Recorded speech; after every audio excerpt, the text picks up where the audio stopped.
What is up, everyone? Happy Monday. I hope you guys all had a lovely weekend and a fun Sunday yesterday. We had a lot of good things happen yesterday. As a Packer fan, it was not my favorite Sunday, but we're going to hang out here for a little bit. I'm going to go over my post-game notes, which you guys can access at thefantasyfellowship.com.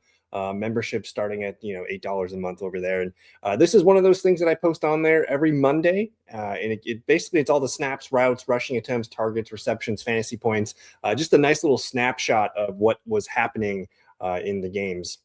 And we're going to start with that Falcons Buccaneers game. And basically, what I do is on this show, I try to just bring awareness to my post game notes, but I'm also just kind of highlighting certain things that we need to take note of. So that Atlanta Falcons game, man, Kirk Cousins looked pretty good throwing the ball to Bijan and Kyle Pitts, Kyle Pitts, man, he looked like a young Calvin Johnson, Megatron in this game here. 11 catches, 3 touchdowns. He probably single-handedly won you your game this weekend, or you probably lost to him if you played against him. So huge game from Kyle Pitts. Drake London remains out. They are saying that he has a chance to play this weekend, so maybe we see some things shift. But either way, we probably have to rank Kyle Pitts as a top 5 tight end in Week 16. Bijan had 8 catches on 11 targets. David Sills actually played better than Darnell Mooney. Sills had 10 targets, 6 receptions. If London does play, we're not going to care about David Sills, but if London's out, we'll probably look at Sills on the waiver wire. But yeah, nothing really too much to take note from here. I do want to see if London is going to play this weekend. Tampa Bay, Mike Evans was back. This was our first time really getting a good look at Godwin, Igbuka, and Mike Evans all on the field together.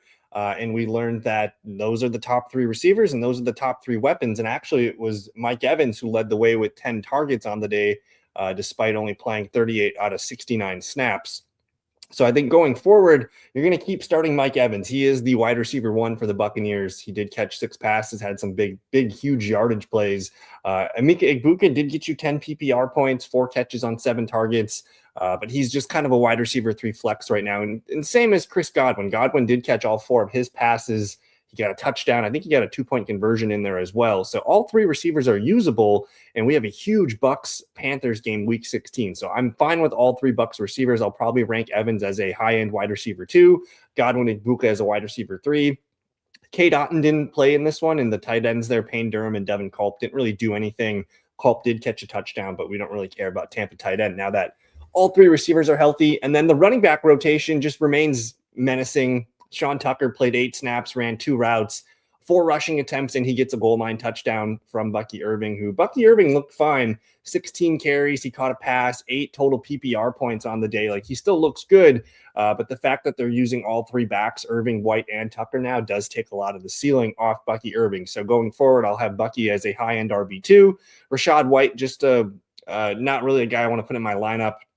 And then right now, Tucker does look like a touchdown goal line dependent back. So didn't really learn anything too much from Tampa Bay. Just that, man, they dropped a tough one here against Atlanta. But luckily, the Panthers lost. Cleveland Browns, what did we learn in this game here? Didn't really learn anything against the Bears here. They only mustered, I think, 3 points on the day. But we see Harold Fandon Jr. go off for 14 targets. He did catch 7 of those, but only got 12 PPR points. So a lot of dinking and dunking. He did get a rushing attempt as well. So Harold Fandon remains a high usage player. Like, the next 14 targets again for Harold Fandon, and the next highest targets were 4. That was 4 to Judkins, 4 to Jerry Jeudy. Jerry Jeudy's looking like a fringe wide receiver 3 flex. I still don't have a lot of faith in anybody besides Judkins, who he even had a bad game in this one, only 4.7 PPR points. But it was Harold Fandon who I think deserves in our lineups here. And then I'm just not messing with this team. As far as it's Week 16, Final Four weekend. You can play Judkins, you can play Fandon, but that's pretty much it at this point. The Chicago Bears, we had the Rome Odunze update that he was going to play, and then he tweaks his foot injury pregame here, and he's a late scratch. And we see DJ Moore lead the way, 22.9 fantasy points on the day. He led the team in snaps and routes. He had 4 catches on the day. DJ Moore, and today they put out a note that Odunze might, they're not ruling out shutting him down. So this foot injury could be something to monitor throughout the rest of the week. So operating like Rome Odunze is going to miss Week 16. Yeah, DJ Moore is going to probably rank as a wide receiver 2 for me. I continue to love how Luther Burden looks, who catches 6 catches on 7 targets for 14.4 fantasy points. Like, he looks like the best player on the field for them at times. He did hurt his ankle, I believe, but he was able to play through it. He might have missed some at the end. He didn't play a lot of snaps and routes, but I do think Burden's going to be ranked highly for me, again, assuming Odunze's out. Cole Kmet played a little bit more than we would like him to, if you have Colston Loveland, that is. And Loveland continues to be a low-end tight end one option. And then, Swift Monungai, these guys split the backfield as they've been doing. But it was just DeAndre Swift who's scoring touchdowns in this one. It was a pretty low game for Monungai. So I still have trust in Monungai going forward if you need a low-end RB2, but this was the DeAndre Swift show, and Caleb Williams did look pretty good. So the Bears get up a nice win here to move them back up to the 2 seed, leading the NFC North. And yeah, DJ Moore, Luther Burden, Colston Loveland. Without Rome Odunze, these guys are looking like fantasy starts right now. Oh my goodness, the Ravens-Bengals game. This was such an ugly game, a huge letdown for fantasy. We did see Lamar Jackson play okay. Zay Flowers led the way with 3 catches for 16 fantasy points. But otherwise, nobody, we're talking 8 completions on the day, 12 targets total for this team.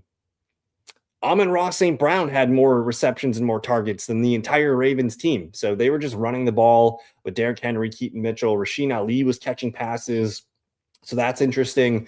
It's kind of a 3-way committee right now. They like Keaton Mitchell doing, a change of pace burst role, who looked good on a few big runs. Derrick Henry only 11 carries in this one. He's kind of just a mid to low end RB2 right now. I don't have a ton of faith in him. He needs to get in the end zone for us to have those big days. Keep playing Henry, but again, just know that we're losing a little bit of faith in this Ravens offense. You're going to keep starting Zay Flowers. We don't really care about any of the other receivers, and then the tight ends just did not take advantage of this Bengals matchup that we've been targeting. So Mark Andrews, 2 catches, 3.8 points. Isaiah Likely, no catches, no targets. They just didn't throw the ball here. They controlled this game. Joe Burrow turned it over a lot. So didn't really learn anything from the Ravens, but Rasheen Ali looks like the kind of the guy that could stick around as a receiving down back for them, kind of that old Justice Hill role. And Keaton Mitchell looks good in his change of pace role as well. Cincinnati, I'm just willing to forget about this one. The season, I think they've been officially eliminated.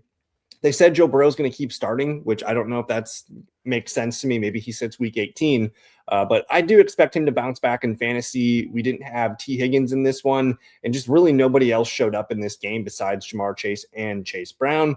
Chase Brown did catch 7 passes to keep your PPR days afloat, but Samaje Perine actually had more rushing attempts, 14 attempts for Perine, 13 for Chase Brown in this one. Brown still, kind of dominated the snaps and the routes, but we're seeing more Perine of lately here. But Brown still has that heavy receiving role that we like here. So keep starting Chase Brown, Ja'Marr Chase. I don't know if we're going to see T. Higgins with that concussion protocol stuff still. And then, man, I thought we were going to see a good game from Mike Gesicki, but they used 5 tight ends on the day. We had 5 different tight ends out there doing snaps and routes, and it was Tanner Hudson who led the way with targets here. So, going forward, it's Joe Burrow, Chase Brown, Ja'Marr Chase, and then we'll see about T. Higgins. I do think you could pick up Samaje Perine if you want to just grab a handcuff right now, a guy that could maybe make a big play or two, or if Chase Brown does get hurt or rests or whatever, Samaje Perine could be someone that helps us in a week or two. I don't want to spend much time on the Cardinals game here, but the running backs are just beat up here. We saw Bam Knight play 1 snap, 1 carry. He gets hurt and leaves. I don't think we're going to see him maybe the next 2 weeks. So Michael Carter is kind of the last man standing, and he dominated. He played 53 snaps out of 66 snaps for the Cardinals, ran 31 of the 43 routes, 14 rushing attempts. He caught all 4 of his targets, 13.5 fantasy points. He is the waiver wire running back that we're looking for, and I expect him to be the primary back next week. Emari Demercado was back, but he didn't really play at all. I don't know if he got dinged up or anything, but he only played 7 snaps, ran 5 routes, did get a few touches, but this looks like it's going to be Michael Carter's backfield next weekend. And then keep playing Michael Wilson. He did have, 11 targets. He caught 5 of his passes, got you a touchdown at the end of the game. We'll see about Marvin Harrison's health going forward. And then, Trey McBride. Keep starting Trey McBride. Now, honestly, Jacoby Brissett, I got to probably start ranking him as a top 10 quarterback for fantasy because he just keeps throwing bullets and he's got some weapons that he likes throwing the ball to, and he's putting up points. Now, the Houston Texans, we saw CJ Stroud really spread the ball out in this one. I have 1, 2, 3, 4, 5, 6, 7, 8 total dudes were targeted. 8 dudes caught a ball for the Texans in this one. And it was Dalton Schultz who led the way. 9 targets, 8 catches, 21.5 fantasy points. If you need a tight end for week 16, Dalton Schultz could be your guy. He remains their number 1 option there.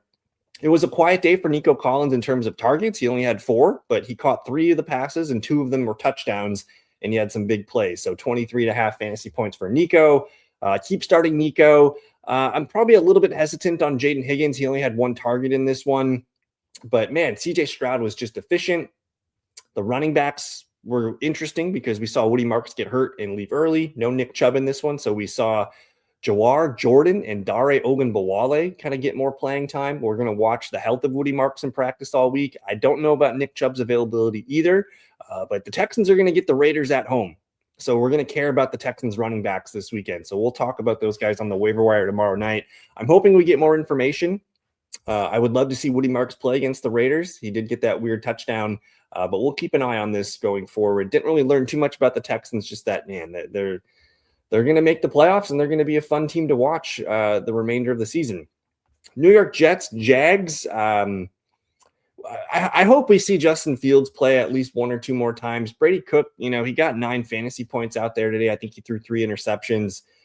He did look good throwing the ball to Adonai Mitchell. Mitchell, 8 targets, 6 catches, 17.5 fantasy points. I think that's a guy that we can maybe whip out as a wide receiver 3 flex.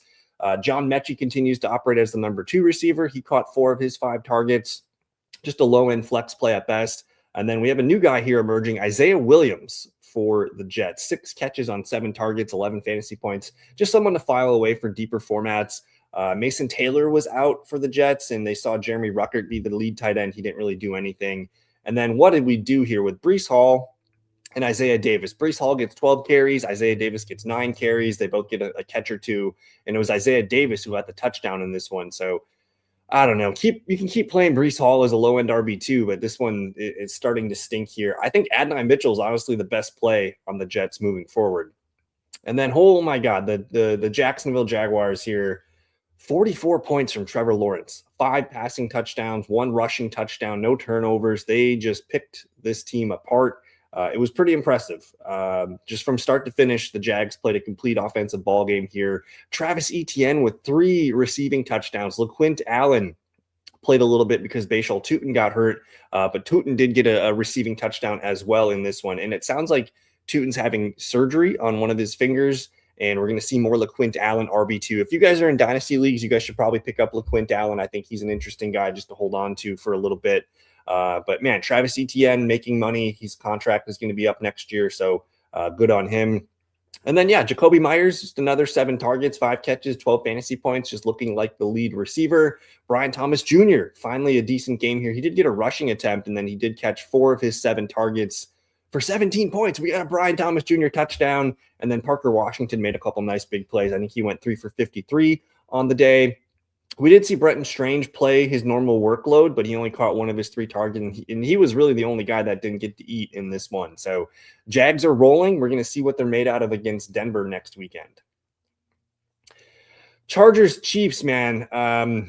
Didn't really learn anything about the Chargers in this one, just that they're going to continue to use Kamani Vidal and Amarian Hampton in a timeshare. Hampton led with 15 carries. Vidal got 12 carries, but Vidal played a lot more snaps and ran a lot more routes. We're talking 42 snaps for Vidal, only 24 for Hampton, 20 routes run for Vidal, and only 7 for Hampton. So to me, if you just look at the rushing attempts and the targets, it looked like Hampton was the lead back here, but the snaps and the routes paint a different picture. So I'm going to probably rank Hampton as a low-end RB2 and have Vidal not too far behind him as like a top 30 back. I think they have a tough – they play Dallas, so I think both running backs can be used this weekend if you need it. No Quentin Johnston in this one, so we saw Trey Harris play as the lead receiver. He had 3 catches, 8 fantasy points. He's still looking good for his dynasty outlook, especially in 2026, where we're going to like him a lot more as a starting receiver. Keenan Allen led the way with 7 targets, 5 catches, just 8.5 fantasy points. And Ladd McConkey, man, it's just this Chargers offense not really firing on all cylinders. Herbert continues to play okay with that hand injury, and hopefully they can just kind of keep him healthy and keep this thing going into the playoffs. So Oronde Gadsden continues to make big plays as well. So the Chargers were not impressive today. They only had 2 guys go over double digits in fantasy points, and they were able to sneak out the win against a tough Chiefs team in Kansas City. And the sky is burning in Kansas City. Patrick Mahomes has torn his ACL. He is done for the year. And yeah, I don't know, man. like Rashi Rice, Travis Kelce. What do we do with these guys? We'll evaluate, I think, that later throughout the week. But for this game, at least, we saw Kareem Hunt and Isaiah Pacheco basically split this thing 50-50 down the middle with snaps and routes. Pacheco led the way with 11 carries, though. 6 carries for Kareem Hunt. I think both guys kind of unusable now that we're looking at Gardner Minshew. So they'll both be RB3s for me in week 16. Rashi Rice, 11 targets, 7 catches, only 12 fantasy points. He's going to continue to be a dink and dunk option for Minshew.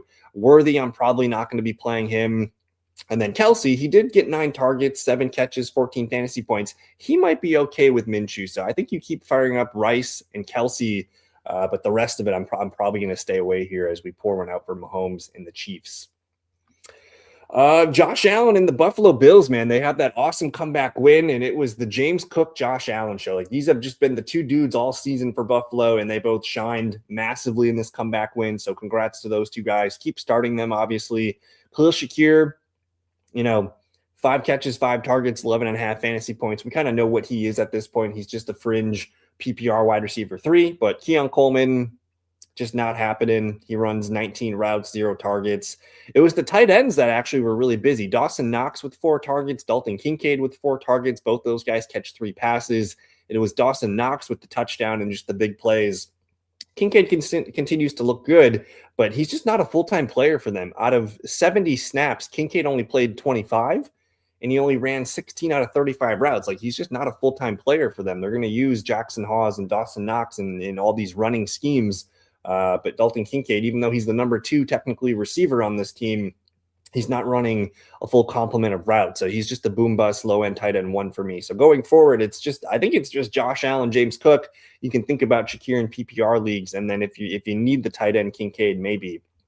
And then, oh man, New England Patriots, man, they just – TreVeyon Henderson is looking like a really fun dynasty outlook running back 1, 14 carries. He busted 2 huge touchdowns. He gets you 30 fantasy points. The patience, if you've had Henderson on your team and you've been patient with him all year, it's looking really smart what he's doing right now. And that's even with Henderson splitting time with Ramondre Stevenson, who Stevenson led the team with snaps and routes, but he only got 6 carries. Henderson did get 14. So this is purely like, we trust Stevenson and pass pro and all these things, and he's kind of the incumbent veteran, and they're going to make sure Henderson still gets the ball. But Stevenson still played well, got you 10 fantasy points.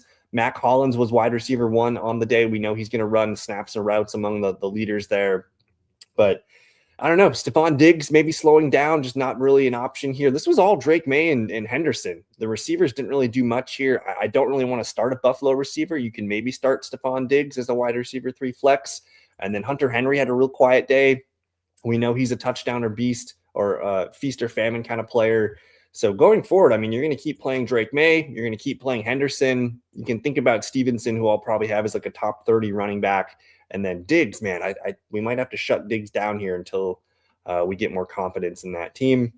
Washington Commanders, they did shut down Jaden Daniels for the rest of the season, by the way. So Mariota will be a rest of season super flex, low end QB2 option. And Chris Rodriguez did not play in this for the running back room. So it was Ja'Cory Krosky-Merritt and Jeremy McNichols. It was Merritt who led the team with 18 carries on the day. He gets you 15.5 fantasy points. Doesn't run a lot of routes, and he didn't get targeted. But if Rodriguez is going to be out again, Merritt is going to be a low-end RB2 in my rankings. And even though McNichols did get a bump in playing time, it only amounted to 1.4 fantasy points. So rough day from him on his touches. McLaurin looks fine. Keep playing McLaurin. I think you're going to keep playing through Debo in his low floor here of 7.3 points. But those are the 2 guys that are catching the passes. The tight end room is non-existent without Zach Ertz. So it's McLaurin and Debo who can be in your lineups. Consider JCM if he was dropped, go pick him up. And then Mariota in Superflex leagues. The New York Giants, though, I mean, we saw good games from fantasy stat lines here, Jack. I mean, Jackson Dart gets you 22 points. Tyrone Tracy looks great. He gets you 24.5 fantasy points. Wan'Dale Robinson catches a rare touchdown. Darius Slayton catches 4 of his 9 targets. And the tight ends were both involved, too, Theo Johnson and Daniel Bellinger. So despite losing the game, they played well enough for fantasy. You're going to keep playing Dart. I think Tyrone Tracy is he might be a fringe running back 1 in my week 16 rankings. And then Wan'Dale Robinson continues to be a really strong wide receiver 2. And I think Slayton, we know he's a boom bust big play guy, but he continues to earn a lot of snaps and targets, and he looks good with Dart. So I think those two guys are both in play. And then Theo Johnson, tight end waiver wire option if you need one. I'm not even going to talk about the Raiders. Just it's bad. Genty, you can keep playing as a low end RB2 because he's involved in the receiving game. Keep playing Brock Bowers, but we can't touch any of these other receivers or anything really. Who knows if we see Geno Smith play again this season? So sorry, pouring out for the Raiders. The Eagles, they just kind of did their thing. They didn't really have to do too much in this one. Saquon Barkley racks up 22 carries. Tank Bigsby racks up 17 carries as well. So it is nice to know that he is the clear primary backup running back to Barkley, and he should be probably owned. Like if you have Barkley on your team, like we got 2 weeks left here, and if Barkley gets dinged up, like we're all picking up Tank Bigsby. So pick up Tank Bigsby if you have. He looked good, 17 carries for him. And yeah, AJ Brown catches a touchdown. Devonta Smith made a big catch or two, but it was Dallas Goedert who was making the big play after play. He led the team with 7 targets, 6 receptions, 2 touchdowns, 25 fantasy points. I mean, he's going to be a low-end tight end one in my rankings rest of season. Keep playing A.J. Brown and Devonta Smith. Keep playing Barkley. Keep playing Hurts. We know what this team is going to do, and we know who they're going to get the ball to. So pretty easy to have projections for those guys. Green Bay Packers. Oh, my goodness. It was a gut punch yesterday. Losing Christian Watson the way they did and with the turnover, and then that kind of changed the game, and then to lose Micah Parsons for the year in the fourth quarter was a tough way to go. Tough way to lose this one in Denver. Josh Jacobs continues to look really good, though. He catches a touchdown. He runs in a big touchdown. So you're going to keep playing Jacobs. You can keep playing Jordan Love. He's more of a low-end QB1 in fantasy, high-end Superflex QB2. But with Watson injured, who it doesn't sound like it's a season-ending thing. It sounds like he might be out a game or 2 at the most.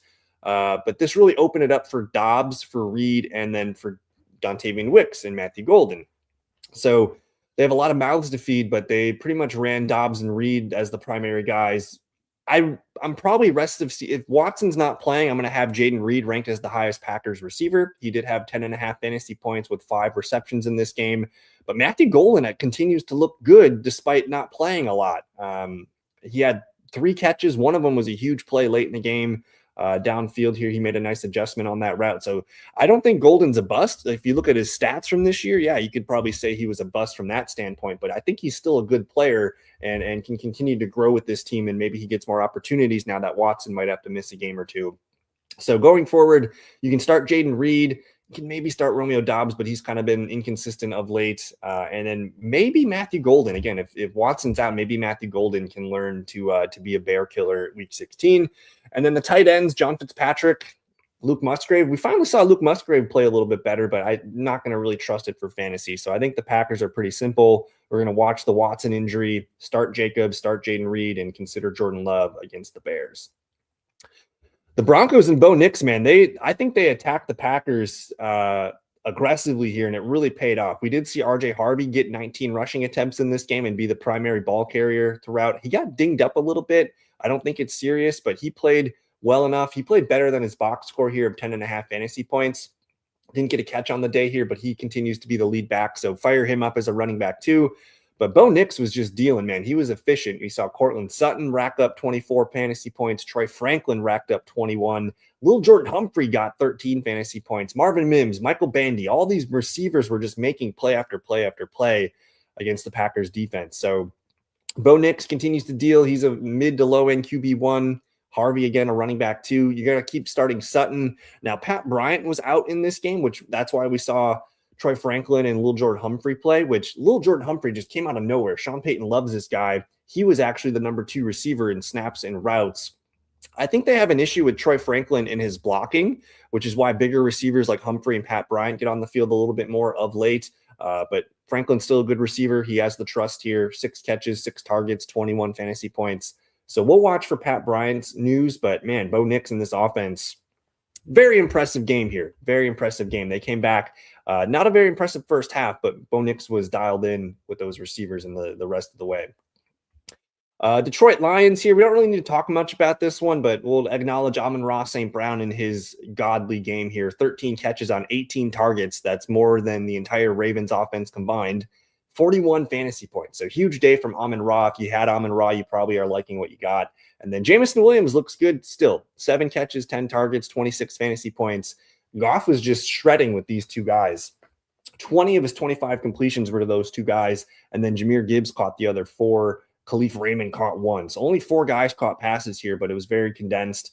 And Jared Goff, he's going to continue to be a low-end QB2, kind of a poor man's Matthew Stafford, if you will. I'm not sure. Just Jahmyr Gibbs has these huge highs and lows. He gets 9.5 fantasy points. David Montgomery gets the rushing touchdown. You're going to keep playing those guys. So we didn't really learn anything from the Lions here. They need a tight end. That's for damn sure. As Sam Laporta's not there, and they just don't have anybody there to catch the ball. So keep playing your Lions. You know who they are. The Rams don't really learn anything here. Davante Adams did hurt his hamstring, though. That's been kind of bothering him all year.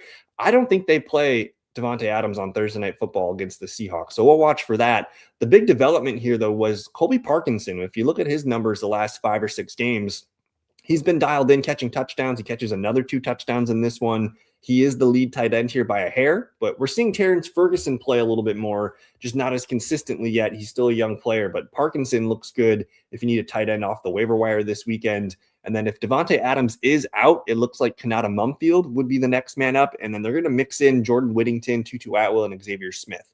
But not starting any of those guys if Davante's out. Puka Nacua, keep starting him. He's a god. Parkinson's kind of the number 2 receiver right now. And then this backfield split of Kieran and Blake Corum, they've been really 50-50 the last few games here. Kieran does get 15 carries. Corum gets 11. They both look good. They both score touchdowns. And then, Matthew Stafford keeps playing well. So you're going to keep playing Stafford as a top 5 option. Kieran's still a low-end RB1, but I think Blake Corum, he might be in my top 25 ranking because he continues to look good with his touches. And then obviously Puka, Parkinson, as I mentioned before. I don't really want to talk about the Carolina Panthers. You're going to keep playing Ted McMillan if you have him, even though the numbers have not been there. He's just a wide receiver 3 for me. Jalen Coker continues to look good. He caught a nice touchdown. He's a fringe wide receiver 3 flex. And then this backfield, this is what we wanted to check out coming into this game after their bye. Both Dowdle and Hubbard were involved, but Dowdle led the way with 16 carries. Chuba only gets 8. They ran the same amount of routes at 14 routes, and then Dowdle played a little bit more snaps. So they like both guys, but this kind of looks – snaps and routes are almost dead even, but they're giving the touches to Dowdle still. So keep playing Rico. We'll pause, tap the brakes on Chuba. There's no tight end to be found here. Bryce Young looking better, though. He's playing more consistently. This is his most consistent season so far. So not a lot of faith here. I think Rico is really the only must start. Both McMillan and Coker kind of fringe flex plays at best. This New Orleans Saints, man, do they have their guy? Like Tyler Shuck is playing really good football right now. He gets another 18 fantasy points on the day. Looking really good throwing the ball to Chris Olave and his tight end, Juwan Johnson. Devon Valley did hurt his shoulder. We'll watch for his reports, but Valley's making plays. Not a lot of weapons on this team, but Shuck is making it work and picking up wins doing it. So he's probably the starter for 2026. Saints keep winning and ruining their draft potential here. But either way, I'm optimistic about Tyler Shuck. The big one here was Devin Neal gets hurt with a hamstring. I don't know if he's going to be able to make it and play in week 16. So Audric Estime is kind of the next man up. He played the most snaps and routes, but Evan Hall's not too far behind him. He would be the other guy here. So even if Neal's out, if Kamara's out again, we're looking at Estime and Evan Hall as kind of like a split RB duo. They did give the touchdown to Estime. He also had 3 catches in this one. So we'll keep an eye on that, but it would be Estime is the guy I'm picking up. And then shout out Chris Olave, continues to play well. Indianapolis Colts, man. The good news is Phillip Rivers is going to dink and dunk. So Jonathan Taylor did get 25 carries, 3 receptions, 13 fantasy points. You'll take that floor from JT. But the real one here was Amir Abdullah catching 5 passes, getting 4 carries. He might be worth picking up if you need a PPR running back too, because Phillip Rivers, no elusiveness. He's going to dink and dunk and make short throws, and they really didn't get anything going downfield in this one. Alec Pierce is kind of unusable, as I think Rivers needs more time in the pocket to throw the ball down the field. And then Pittman, 3 catches, 5.5 points. Josh Downs catches a touchdown, but honestly, I might not be interested in any receivers in week 16. Tyler Warren, 3 catches, 6 targets, 5 fantasy points. I'm going to have to really think about what to do with the Colts. I think Jonathan Taylor, you're going to keep him in your lineup, but Amir Abdullah, he might actually be the next best play here on this Colts offense. And I'm not going to touch Philip Rivers in Superflex, even though they get the 49ers this weekend. Seattle Seahawks didn't learn anything here. JSN still really good. Elijah Arroyo, the rookie tight end who's had a lot of nice flashes this year, he's on IR the rest of the way. So if you need a dirty tight end, AJ Barner could be your guy. He didn't have a great game in this one, but he is kind of the lead guy here again. Cooper Kupp played fine, but it was Rashid Shaheed who had a better role in this one. 5 catches, 7 targets, 12 fantasy points. I'll have Rashid Shaheed ranked as like a fringe wide receiver 3 flex. And then the running back split, Charbonnet Walker, they split it again down the middle. Just there's no juice here in this game here. So the Colts did a good job stopping those guys and making Sam Darnold have to beat them. But I'm going to still rank Walker as a low-end RB2, Charbonnet a high-end RB3. All righty. And so here you go. So the Tennessee Titans 49ers. I mentioned the Colts are going to play this 49ers defense, which is really not good. And if you look at the box score here, the Titans offense actually played okay. They just don't have a receiver. They don't have any receivers. But Cam Ward, 15 fantasy points on the day. Tony Pollard is the lead back on this team. We did see Tajay Spears give it a run, but Pollard's been playing good. 14 carries, 18 fantasy points. 28 snaps to 22, the Pollard-Spears split. Spears is still the lead route running back here, so he's still the passing down back. So we're not starting Spears, but Pollard remains in our fantasy lineups for now.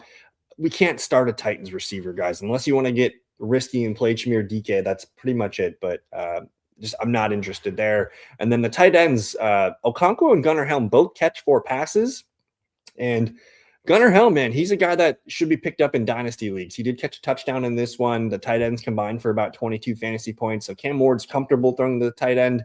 I really don't want to start anybody on Tennessee in the final 4 of my fantasy playoffs. So maybe Pollard, if you guys have Titans in your playoffs. I don't know how you made it there, but it is looking hopeful for Cam Ward, I would say. They just need a receiver or 2 or 3.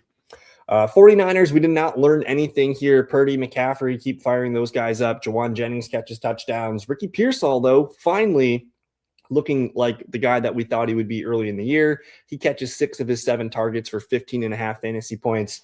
He did tweak his ankle or his knee, I think, in this one, so we'll watch for that report throughout the week. But Pearsall might be back in our wide receiver 3 flex conversation. And then George Kittle, just fantastic play. So didn't really learn anything here from the 49ers. They just dominated. Alrighty, and then last but not least, Vikings Cowboys here. JJ McCarthy, man, playing better. They dumbed it down, and he's playing better here. He throws 2 touchdowns to Jalen Naylor. Justin Jefferson just is not connecting on those targets, though, so that's very, very frustrating. I think going forward here, and they split Aaron Jones and Jordan Mason, 12 carries for Jones, 10 for Mason. Not a lot of juice here from Jordan Mason. If he's not catching passes or getting a rushing touchdown, you're going to get 3 fantasy points. So Aaron Jones will be a low-end RB2 for me. Jefferson just might not be playable at this point.